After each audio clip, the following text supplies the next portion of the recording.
when I was 25 or so, I probably weighed about 138 pounds. I smoked like a pack of cigarettes a day. I drank tremendous amount of alcohol. I was from northern Alberta, this rough little town up in northern Alberta called Fairview, and you know, there were long winters there, and my friends were heavy drinkers, and most of them dropped out of school by the time they were 15 or 16, went off to work on the oil rigs, and you know, it was a rough town, and we drank a lot. I started when I was 14, and you know, and so I had a lot of bad habits, let's say, and things that were, and I wasn't in great shape physically, and I was also still intellectually obsessed by, as I am now, and so that would have been in 85. But I decided around then, about 85, 84, something like that, maybe a little earlier, that I was really going to try to get my act together, and so I started doing that. First of all, I quit smoking. Well, that took a long time because I eventually had to quit drinking too in order to quit smoking, and I started working out, started playing sports, which I'd never done. I was a small kid. I'd been skipped a grade, and I was a small for my age, so sports were never, especially team sports, were never really a domain of expertise for me. Although I skied and went trapping with my dad, went, you know, cross-country skiing and camping and all that. So, but when I went to graduate school, I started swimming. The first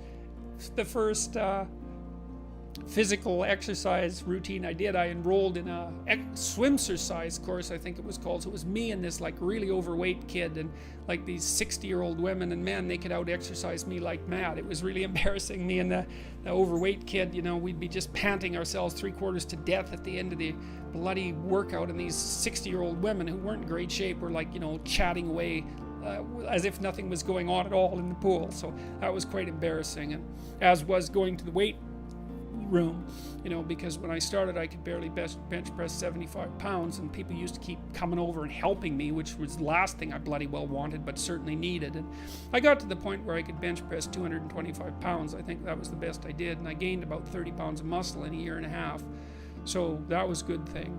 So like I was kind of a wild man, and you know, I'm a little bit manic in my temperament, and so you know, I was kind of going every direction at the same time. So, and you know, I don't regret that. I had a fine time when I was a kid, but I needed really to get disciplined, and I had to do it because I was working on these hard problems that, you know, that I've been discussing with all of you, and I've been working on them really, you know, obsessively since I was probably about 18, maybe even earlier than that. And got to the point around 25 when I was in graduate school trying to get my PhD, so doing all my research. Like I published 15 papers by the time I graduated with my PhD, which was I think by a fairly large measure the most papers that any graduate student at that time had ever published at McGill. I think that's right. It might have been twice as many, or maybe twice as many, maybe even 3 times as many. And at the same time I wrote Maps of Meaning, which was a terribly difficult thing to do, because I was writing about 3 hours a day doing that, and I couldn't do all that and continue with my misbehavior, you know, my sort of what would you say, my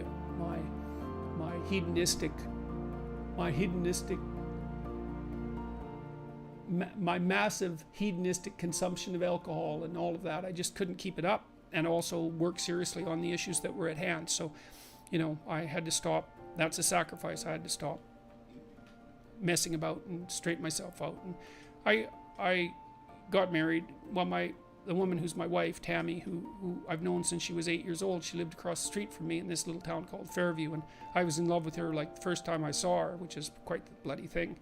So that's worked out pretty well for me. But she came to live with me about the same time, and you know, we decided jointly to get our act together, and we swore that we'd tell each other the truth, which I think she's actually done better than me. Like I don't think she's lied to me ever in our entire marriage, which is unbelievable, you know. And it's been so useful because I can really tell her things and we can really talk. So I tell you, if you want to have a good relationship, man, you embed it in the truth, because if you don't embed it in the truth, you don't have a relationship. It's just lies. It's a tissue of lies, and it will dissolve in the chaos as soon as a crisis comes along. So the truth is a terrible thing, but not compared to falsehood. So any advice for students here? Yeah, read great books. Really, man. You've got this 4-year period that has been carved out of your lives by society. It's given you an identity, like a high-quality identity, and freedom at the same time. And you're not going to get that again in your life. You've got a respectable identity, university student, and complete freedom associated with that, or as near as you're ever going to get. And you've got these unbelievable libraries that are full of the writings of people who are intelligent and articulate beyond comprehension. And you know, and you can go there and you can learn all this. And you might think, well, why should you learn it? Well, you learn it to get a job, or you learn it to get good grades, or you learn it to get a degree, and that's all nonsense. It's nonsense. The reason that you come to university to be educated is because there is nothing more powerful than someone who is articulate and who can think and speak.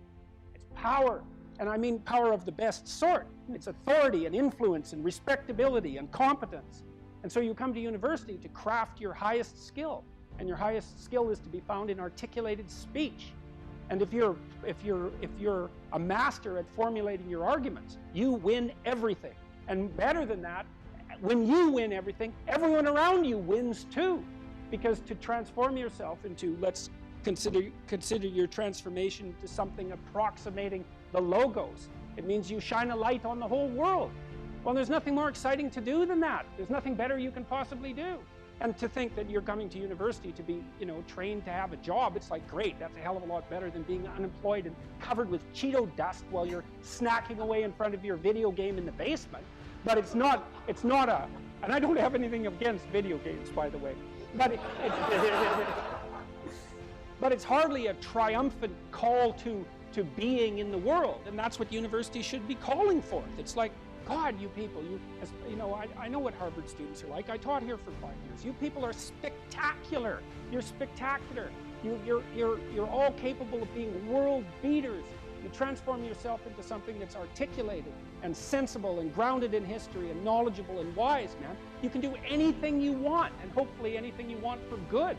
Because if you have any sense, everything you want to do would be for the good, because there's nothing more compelling or meaningful or useful in combating the tragedy of life than to struggle with all your soul on behalf of the good. And the universities have forgotten that. It's why everyone's bailing out of the humanities, and they should. The humanities are corrupt. And they're corrupt because they're not telling students this. It's so bloody obvious. It's like, learn to think, learn to speak, learn to read. It makes you a superpower, an individual superpower. You have and I don't understand why that isn't just told to students. It's not that hard to understand, and everyone wants to hear it. It's like, really, I could do that? I could do that? It's like, yeah, really, you could do that. And the whole society around you has labored for really thousands of years to provide every single one of you with this spectacular opportunity that you have while you're undergraduates and graduate students here, man. Everyone's just praying that you would come here and manifest everything that you could manifest. And that's what you should be doing, instead of waving placards and complaining about how you're oppressed, for God's sake. You see these Yale students complaining about their oppression. It just leaves me aghast. It's like, well, we're against the ruling class. It's like, no, you're baby ruling class members. You're young.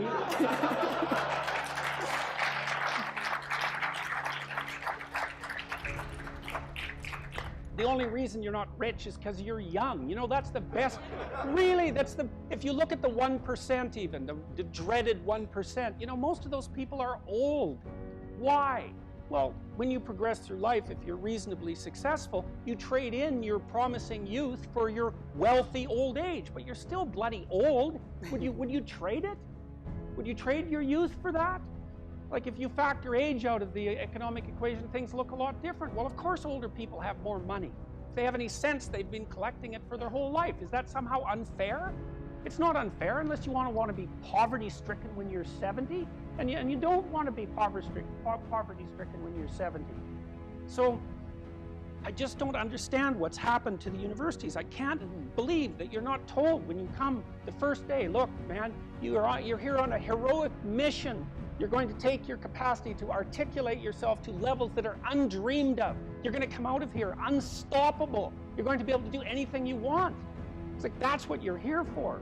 Instead, you're taught that, well, you know, the world's a pretty oppressive place, and you're probably the bottom of the victim pile, and there's virtually nothing you can do about it except, you know, deconstruct the patriarchy. And it's so weak-kneed and so pathetic that universities should be embarrassed that that's what they're peddling to students. I'm embarrassed by it. You know, I've gone on public record telling parents, bloody well send your boys to trade school, because at least they'll learn something useful. And that's a terrible thing for someone like me to say, because I do believe that that being articulated and educated in the highest possible manner there's nothing that's better for you and for society. And why have the universities forgotten this? Well, that's postmodern neo-Marxism for you, you know, and the philosophy of intense resentment and oppression and group identity, and God, it's just pathetic. Dr. Peterson, I think a lot of students here would agree with you that one of the main purposes of education at college, particularly at Harvard, is to develop their sense of articulation, their ability to read, their ability to critically think. But then what comes after? Particularly at Harvard, there's a big discussion on what is a good life? What does it mean to use those skills that we get here, and then we graduate? What do we do from there? Stop unnecessary suffering. That's what you do. You know, that's your calling. It's like you say, well, what do you do after you graduate? Well, if you graduate articulated and powerful, there will be people giving you so many opportunities you won't even be able to keep up with them. You know, and I've worked with very, very competent people in many different domains in my life, hyper-competent people. And I can tell you some very interesting things about hyper-competent people. The first thing is they are not selfish, and they're not greedy. And one of the great pleasures in their lives is to find people who have the capacity to also be hyper-competent and to open doors for them as rapidly as they can possibly be opened. They delight in that, because there's very few things that are more intrinsically meaningful if you're an accomplished person than to find young people who have the possibility of being accomplished and say, hey, look, here's an opportunity for you. It's like, go out there, man, kill it. And then they go out there and kill it, and you think, right on, man. Here's another opportunity. Why don't you go out there and nail that too? And you think, no, they're all hoarding their wealth, and they're not going to share it with anyone. It's like, that's absolute, complete rubbish. And so you don't even have to worry about what you're going to do after you graduate from here if you turn yourself into half of what you could be, because people will be dying to offer you every opportunity that you can possibly make use of. So it's a moot point. The world is always desperately short of people who can think and speak. And you think, well, I won't be made use of. Well, first of all, you can't say that if you're at Harvard, for God's sake. I mean, people already figured out who you are. They've already figured it out.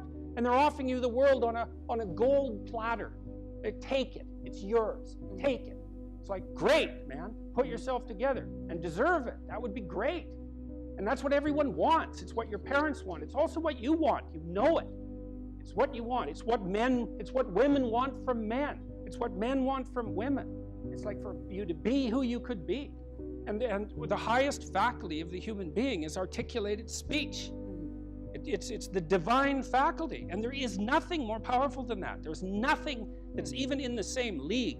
And so if you don't have faith in that, then your priorities are misplaced. And I can't even understand why you wouldn't have faith in that being, say, Harvard students, because look where it's got you already. You know, you're already sitting on top of the world. So deserve it, make use of it. Right? Go out there and fix things up. That's what you need to do. There's lots of things that need to be fixed up. And what you want to do is burden yourself with so much responsibility that you can barely stand. And then you'll get stronger trying to lift it up. And you won't be asking, what should I be doing with my life, or what's the meaning of life, or any of that. It'll be self-evident. It's self-evident. At minimum, you can say, there's more suffering in the world than there should be, and I could probably do something about that. And you can do something about that. So go do something about it. And then there'll be less suffering in the world. And then when you're 80, you can look back on your life and say, well, you know, there's less suffering in the world than there would have been had I not existed. And you don't have to even have a sense of ultimate destiny or even any sort of theistic belief to regard that as a positive good. Like, I think it goes beyond the mere pragmatic utility of addressing the world's ills, because I think we do live in a world that has a transcendent reality as well as the reality that we can detect. But even independently of that, it doesn't matter. It's like, I mean, this is part of the reason I like people like Bill Gates is a great example, man. That guy he's after 5 major diseases at the same time. right? He's trying to wipe out polio. He's trying to wipe out malaria. Yeah, exactly. He's trying to wipe out malaria. It's like, well, what should you do with your life? Well, you know, take a look at Bill Gates and see if you could do something like that. That would be good. You know, if you take people, and I've told you this, and you expose them voluntarily to things that they are avoiding and are afraid of, you know, that they know they need to overcome in order to meet their goals, their self-defined goals. If you can teach people to stand up in the face of the things they're afraid of, they get stronger. And you don't know what the upper limits to that are, because you might ask yourself, like, if for 10 years, if you didn't avoid doing what you knew you needed to do, by your own definitions, right, within the value structure that you've created to the degree that you've done that, what would you be like? Well, you know, there are remarkable people who come into the world from time to time, and there are people who do find out over decades-long periods what they could be like if they were who they were, if they spoke their being forward. And they get stronger and stronger and stronger, and we don't know the limits to that. We do not know the limits to that. And so you could say, well, in part, perhaps the reason that you're suffering unbearably can be left at your feet, because you're not everything you could be, and you know it. And of course, that's a terrible thing to admit, and it's a terrible thing to consider, but there's real promise in it, right? Because it means that perhaps there's another way that you could look at the world, and another way that you could act in the world, so what it would reflect back to you would be much better than what it reflects back to you now. And then the second part of that is, well, imagine that many people did that, because we've done a lot as human beings. We've done a lot of remarkable things, and I've told you already, I think before, that today, for example, about 250,000 people will be lifted out of abject poverty, and about 300,000 people attached to the electrical power grid. We're lifting people out of poverty collectively at a faster rate that's ever occurred in the history of humankind by a huge margin. And that's been going on unbelievably quickly since the year 2000. The UN had planned to have poverty between 2000 and 2015, and it was accomplished by 2013. So there's inequality developing in many places, and you hear lots of political agitation about that. But overall, the tide is lifting everyone up, and that's a great thing. And we have no idea how fast we could multiply that if people got their act together and really aimed at it. Because, you know, my experience is with people that we're probably running at about 51% of our capacity. I mean, you can think about this yourselves. I often ask undergraduates how many hours a day you waste, or how many hours a week you waste. And the classic answer is something like 4 to 6 hours a day. You know, inefficient studying, watching things on YouTube that not only do you not want to watch, that you don't even care about, that make you feel horrible about watching after you're done. That's probably 4 hours right there. You know, you think, well, that's 25 hours a week, it's 100 hours a month, that's 2.5 full work weeks, it's half a year of work weeks per year. And if your time is worth $20 an hour, which is a radical underestimate, it's probably more like 50 if you think about it in terms of deferred wages. If you're wasting 20 hours a week, you're wasting $50,000 a year. And you are doing that right now. And it's because you're young, wasting $50,000 a year is a way bigger catastrophe than it would be for me to waste it, because I'm not going to last nearly as long. And so if your life isn't everything it could be, you could ask yourself, well, what would happen if you just stopped wasting the opportunities that are in front of you? You'd be, who knows how much more efficient? 10 times more efficient, 20 times more efficient. That's the Pareto distribution. You have no idea how efficient people get. It's off the charts. Well, and if we all got our act together collectively and stopped making things worse, because that's another thing people do all the time, not only do they not do what they should to make things better, they actively attempt to make things worse because they're spiteful or resentful or arrogant or deceitful or homicidal or genocidal, or all of those things all bundled together in an absolutely pathological package. If people stopped really, really trying just to make things worse, we have no idea how much better they would get just because of that. So there's this weird dynamic that's part of the existential system of ideas between human vulnerability, social judgment, both of which are major causes of suffering, and the failure of individuals to adopt the responsibility that they know they should adopt. And that's the thing that's interesting too, is that, and like another thing I've often asked my undergraduate classes is, you know, there's this idea that people have a conscience. And you know what the conscience is. It's this feeling or voice you have in your head just before you do something that you know is stupid, telling you that probably you shouldn't do that stupid thing. You don't have to listen to it, strangely enough. But you go ahead and do it anyways, and then, of course, exactly what the conscience told you was going to happen inevitably happens, so that you feel even stupider about it than you would if it happened by accident. Because you know, I knew this was going to happen, I got a warning it was going to happen, and I went and did it anyways. And the funny thing too is that conscience operates within people, and we really don't understand what the hell that is. So you might say, well, what would happen if you abided by your conscience for 5 years or for 10 years? What sort of position might you be in? What sort of family might you have? What sort of relationship might you be able to forge? And you can be bloody sure that a relationship that's forged on the basis of who you actually are is going to be a lot stronger and more welcome than one that's forged on the basis of who you aren't. Now, of course, that means that the person you're with has to deal with the full force of you in all your ability and your catastrophe, and that's a very, very difficult thing to negotiate. But if you do negotiate it, well, at least you have something, you have somewhere solid to stand, and you have somewhere to live, you have a real life.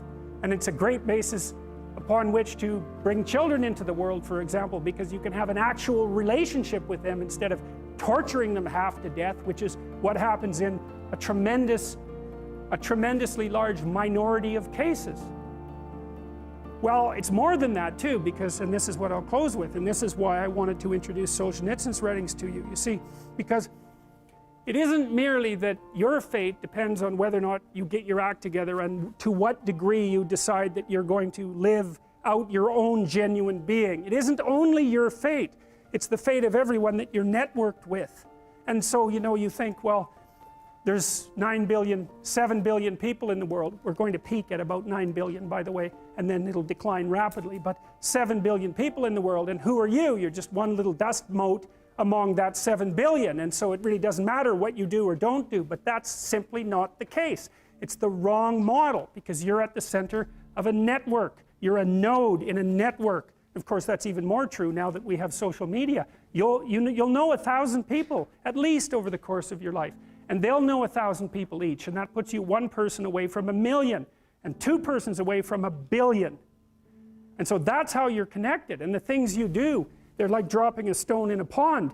The ripples move outward, and they affect things in ways that you can't fully comprehend. And it means that the things that you do and that you don't do are far more important than you think. And so if you act that way, of course, the terror of realizing that is that it actually starts to matter what you do. And you might say, well, that's better than living a meaningless existence. It's better for it to matter. But I mean, if you really asked yourself, would you be so sure if you had the choice? I can live with no responsibility whatsoever. The price I pay is that nothing matters. Or I can reverse it and everything matters. But I have to take the responsibility that's associated with that. It's not so obvious to me that people would take the meaningful path. You know, when you say, well, nihilists suffer dreadfully because there's no meaning in their life, and they still suffer. Yeah, but the advantage is they have no responsibility. So that's the payoff, and I actually think that's the motivation. Say, well, I can't help being nihilistic. All my belief systems have collapsed. It's like, yeah, maybe. Maybe you've just allowed them to collapse because it's a hell of a lot easier than acting them out. And the price you pay is some meaningless suffering, but you can always whine about that and people will feel sorry for you, and you have the option of taking the pathway of the martyr, so that's a pretty good deal, all things considered, especially when the alternative is to bear your burden properly and to live forthrightly in the world. Well, what Solzhenitsyn figured out, and so many people in the 20th century, it's not just him, even though he's the best example, is that if you live a pathological life, you pathologize your society. And if enough people do that, then it's hell. Really, really. And you can read the Gulag Archipelago if you have the fortitude to do that, and you'll see exactly what hell is like. And then you can decide if that's a place you'd like to visit, or even more importantly, if it's a place you'd like to visit and take all your family and friends, because that's what happened in the 20th century.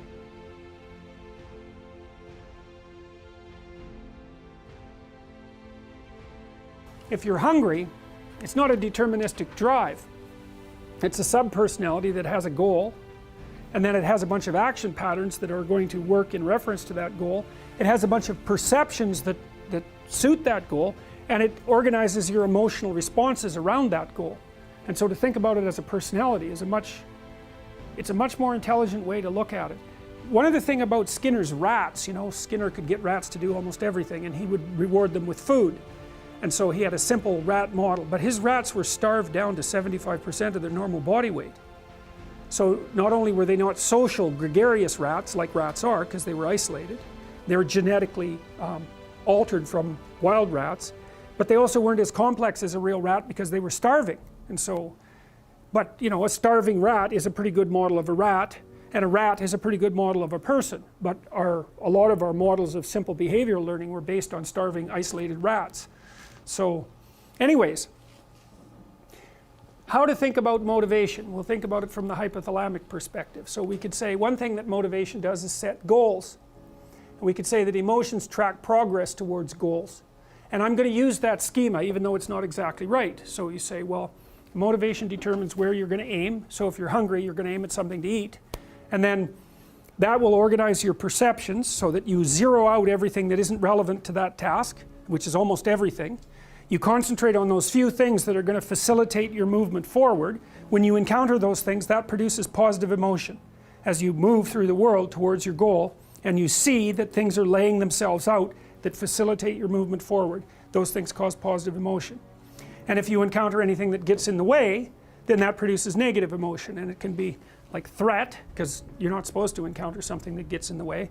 It can be anger, so that you move it away. It can be frustration, disappointment, grief. Those would, if you had a response that serious to an obstacle, it would probably punish the little motivated frame right out of existence. You know, so you walk downstairs and, I don't know, the contracting company has set a wrecking ball through your kitchen. It's like, that's going to be disappointing. You're not going to keep eating the peanut butter sandwich in the rubble. That little frame is going to get punished out of existence, and some new goal is going to pop up in its stead. And you know, one of the things we're going to try to sort out is how do you decide when you've encountered an obstacle that's so big that you should just quit and go do something else, because that's not obvious. You know, and you can get into counterproductive persistence pretty easily. So we don't know how people solve that problem. It's a really complicated one. So anyways, we're going to work on that scenario. Your hypothalamus pops up micro goals that are directly relevant to biological survival.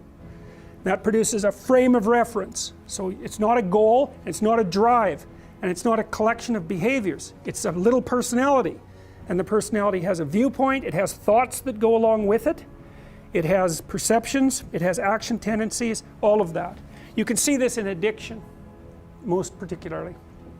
So one of the things that you find often with people who are alcoholic is they lie all the time. And that's because when they've built a little alcohol-dependent personality inside of themselves, or a big one, maybe it's 90% of their personality. And one of the things that consists of is all the rationalizations that they've used over the years to justify their addiction to themselves and to other people. And so the addiction has a personality. You know, and so when the person is off, or maybe they're addicted to meth or something like that, where you know the addiction is more, it's more short-term powerful than I would say than an alcohol addiction. They'll say anything, and the words are just tools used to get towards the goal. And if they happen to be deceptive, whatever, it doesn't matter. They're just practical tools to get towards the goal.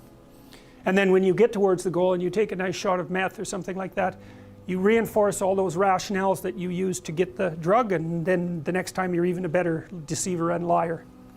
So okay, so we're going to say motivations, one way of thinking about it is they set goals, but it's not the right way of thinking about it.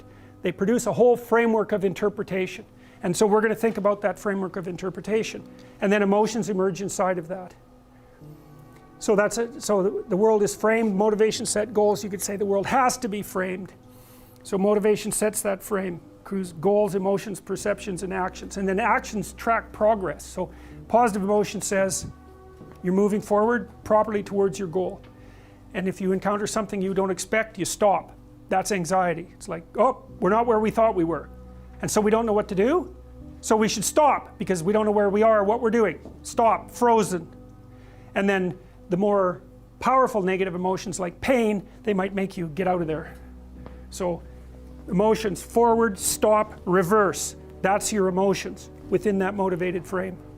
So, and that's another example of how your mind is embedded in your body. Your emotions are like they're offshoots of action tendencies. That's the right way to think about it, because action is everything fundamentally.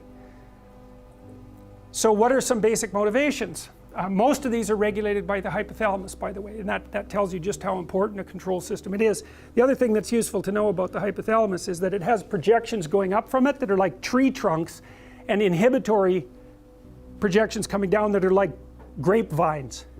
So you can kind of control your hypothalamus as long as it's not on too much, but if it's on in any serious way, it's like it wins. So partly what you do to stop yourself from falling under the dominion of your hypothalamus is to never ever be anywhere where its action is necessary, right? You don't want to go into a biker bar because you might find yourself in a situation where panicked defensive aggression is immediately necessary. You probably don't want that. You don't want the panic, you don't want the terror, you don't want the frenzied fight, you don't want any of that. You don't want to have to run away in absolute panic. So you just don't go there. And a huge part of how we regulate our emotions is just by never going anywhere where we have to experience them. And so that has very little to do with internal inhibitory control and everything to do with staying where you belong. So, okay. So, basic motivations. Hunger, thirst, pain. Pain is not regulated by the hypothalamus. That's a different circuit. Anger/aggression. Thermoregulation. Panic and escape. Affiliation and care. Sexual desire. Exploration. Play. And you can kind of break those in. You can kind of break those into the classic Darwinian categories too, and say, well, there's a set of motivations that go along with self-maintenance. That'd be your survival. Ingestive and defensive. See, I've sort of coded them there. So the self-maintenance, there's an ingestive set of basic motivations that go with self-maintenance. You say that's hunger, thirst. There's a set of defensive motivations, pain, anger, thermoregulation, panic and escape. And then there's motivations that are associated with reproduction, affiliation, care, and sexual desire. And then I put exploration and play sort of outside of that. I would say because those two things serve both of these approximately equally.